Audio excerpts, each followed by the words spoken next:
MeToo, بچے سوال پر سوال کیوں کرتے ہیں؟ کیا ان کی زبان پر کیوں کا مستقل پیکج لگا ہوتا؟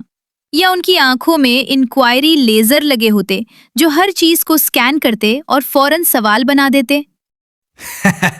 میٹی، درست کہا۔ اصل میں بچے دنیا کو گوگل کے بغیر سمجھنا چاہتے۔ والدین، ٹیچرز اور گھر کے بڑے ان کا چلتا پھرتا سرچ انجن ہوتے۔ بچوں کو لگتا کہ بڑوں کے پاس ہر سوال کا جواب ہوتا۔ بچوں کے پاس پہلے سے بنے خیالات نہیں ہوتے۔ ہر چیز ان کے لیے ایک سفید کاغذ کی طرح ہوتی جسے سمجھنے کے لیے وہ سوال پوچھتے۔ سوال بچے کی نادانی نہیں بلکہ اس کی ذہنی بیداری ہے۔ وہ ہر شے کو معنی دینے کی کوشش کرتے اور سوال اس تلاش کا پہلا قدم ہوتا۔ اچھا، ایسے ہوتا۔ جی ہاں، ایسے ہی ہوتا۔ بچپن میں بار بار سوال پوچھنے پر کیا ہوتا تھا؟ کوئی دلچسپ واقعہ کامنٹ سیکشن میں تحریر کریں۔